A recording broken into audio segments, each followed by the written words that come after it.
லாஸ்டா இருக்கிற ஸ்டெப் ரொம்ப ரொம்ப valid step, legal step verification. சரி, அது என்ன லீகல் ஸ்டெப் வெரிஃபிகேஷன் அப்படின்னா, ரியல் எஸ்டேட் நல்லா பார்க்கக்கூடிய ஒரு அட்வொகேட், நீங்க அந்த அட்வொகேட்டை தேர்ந்தெடுத்து தயவு செஞ்சு அவங்கள்ட்ட இதெல்லாம் எனக்கு வெரிஃபை பண்ணி கொடுங்க அப்படின்னு சொல்லி அந்த டாக்குமெண்ட்டை கொடுத்தீங்கன்னா, அவங்க பட்டா, ஈசி, அதுக்கடுத்து என்ன ஏதாவது லீகல் இருக்குதா அப்படிங்கிறது எல்லாத்தையுமே வெரிஃபை பண்ணி தருவாங்க. அதாவது நீங்களும் அந்த மேலே சொன்ன ஸ்டெப்ஸ் எல்லாத்தையும் செக் பண்ணி பார்த்துடணும். அது வந்து ஒரு இண்டிவிஜுவல் பையரோட ஓன் கடமை.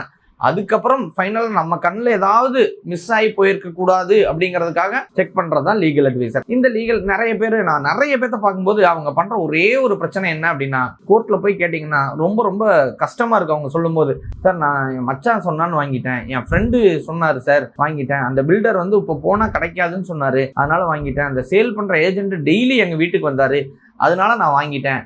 இதெல்லாம் ஒரு ரீசனாக சொல்லுவாங்களே ஒழிய, ஒரே ஒரு 10,000 ரூபாயோ ஒரு 5,000 ரூபாயோ 15,000 ரூபாயோ செலவு பண்ணி ஒரு லீகல் அட்வைசரை பார்த்து, சார் நான் இதை வந்து வாங்கலாமா வேண்டாமா, இது என்னதான் இருந்தாலும் அவங்க ஓப்பனாக ஒரு லீகல் ஒப்பீனியன் அட்வைஸ்டாக கண்டிப்பாக கொடுப்பாங்க.